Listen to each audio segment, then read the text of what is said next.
Bonjour à tous, je suis ravi de vous retrouver pour cette nouvelle vidéo reaction car aujourd'hui nous allons parler de Jurassic World, le monde d'après, dernier opus de la saga Jurassic Park. Ce n'est malheureusement pas une bande-annonce qui est sortie récemment sur les réseaux, mais bel et bien un prologue d'environ 5 minutes que j'ai hâte de découvrir avec vous, alors place au visionnage et on en rediscute après.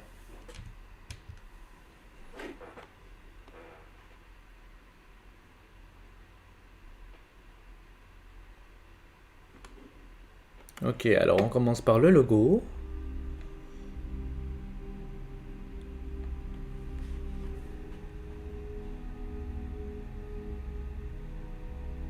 Ah, c'est très joli ça, avec le symbole de la saga, bien entendu, le T-Rex.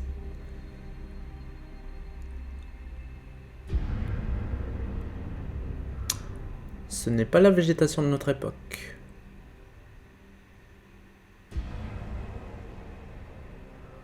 Ok.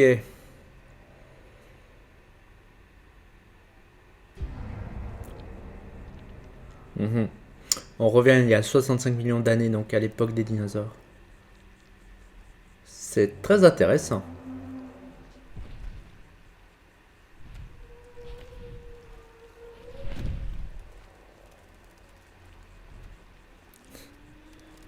Les longs coups.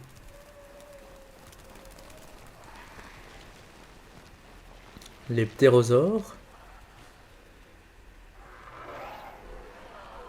Oh, c'est tellement beau. C'est tellement beau.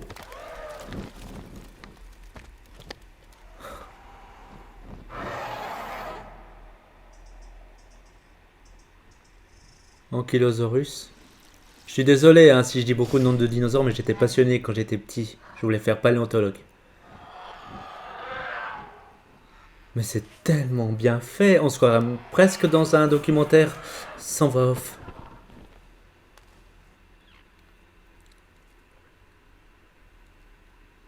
Ok, alors cette petite bestiole s'appelle un oviraptor.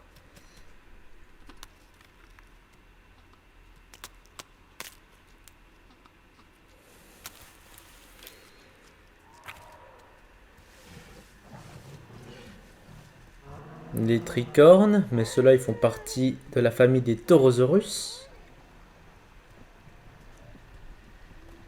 Je trouve beau. Mais c'est tellement beau, c'est ça qu'on veut voir.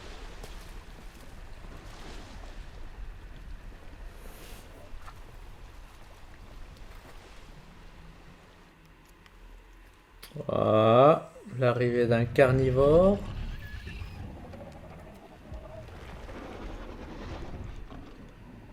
Oh, l'iguanodon, il va se faire bouffer.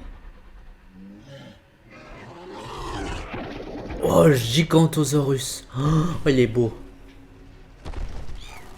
Le T-Rex. Ah, avec des poils. Donc ça respecte bien les encyclopédies.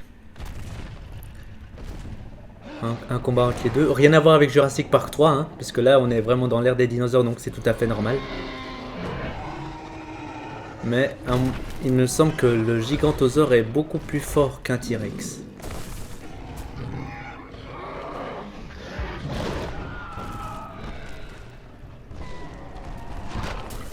Oh, le craquement.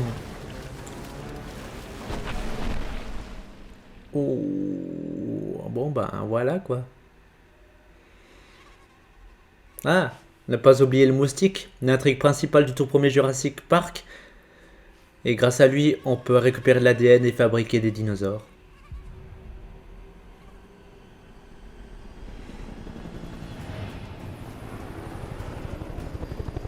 Ok, à notre époque maintenant. Mais là, je vois que c'est bien la suite directe de Fallen Kingdom.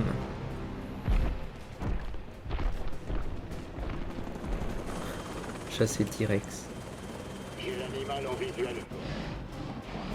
Oh, le regard, c'est magnifique. Ah, il y a de quoi manger ici.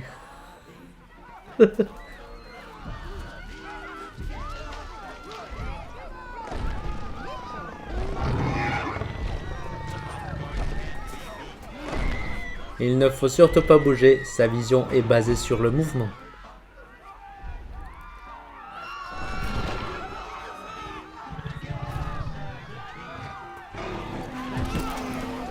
Ouh. Ah, des sacrés dégâts, dis donc. Oh, c'est beau, j'adore, j'adore.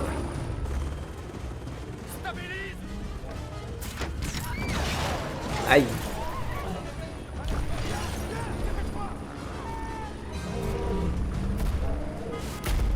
La fameuse trace de pas. Je la vois plus. Vous la voyez? T'inquiète, petit. Elle peut pas courir éternellement. Que tu crois?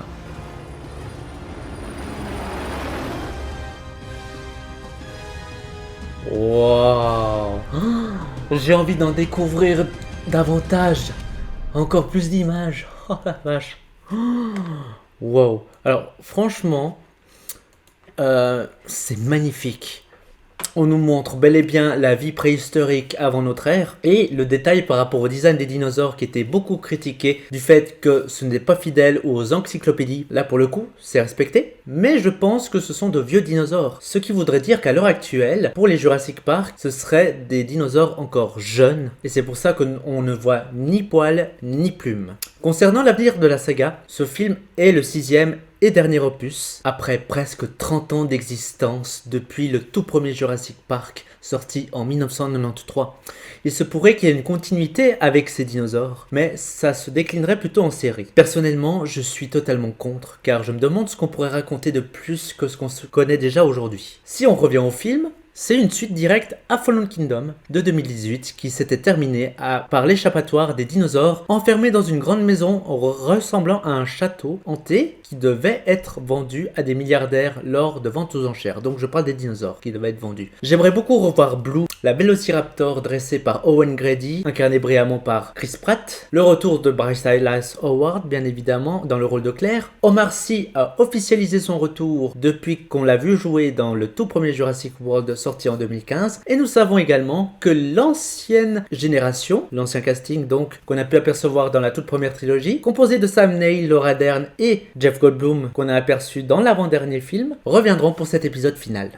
Un potentiel retour des enfants du tout premier film de 93 est envisagé, mais cependant, c'est à prendre avec des pincettes, donc pas d'affolement. Autour du film, nous savons qu'à part Jurassic World sorti en 2015, pour tous les autres opus étaient utilisés des animatroniques. Mais qu'est-ce donc, me direz-vous? C'est très simple. Ce sont des robots télécommandés avec un mécanisme interne. Et on arrive donc à leur donner vie en rajoutant une espèce de seconde peau. On pourrait donc croire qu'il existe vraiment grâce à cette nouvelle technologie. Vous comprenez pourquoi j'aime voir cela dans cette saga. Contrairement au premier Jurassic World, par rapport aux effets spéciaux, tout était fait en 3D. Même Chris Pratt expliquait que c'était compliqué d'avoir un repère, notamment pour la scène où il dresse 3 raptors. Remarquez si vous étiez à sa place, je pense que vous connaîtriez beaucoup de difficultés à percevoir des animaux sans forcément pouvoir les avoir à côté de vous. Cependant, cela ne m'enlève pas l'envie d'en découvrir davantage sur ce dernier opus, et pourquoi pas une prochaine bonne annonce à venir pour notre plus grand plaisir. Nous arrivons à la fin de cette vidéo, j'espère que ça vous a plu. N'hésitez pas à mettre un pouce bleu, à partager, à laisser un petit commentaire, je vous répondrai avec plaisir, et surtout à vous abonner si ce n'est pas déjà fait. Regardez des films, des séries, lisez des bouquins, prenez soin de vos proches, mais surtout, prenez soin de vous. Bye bye!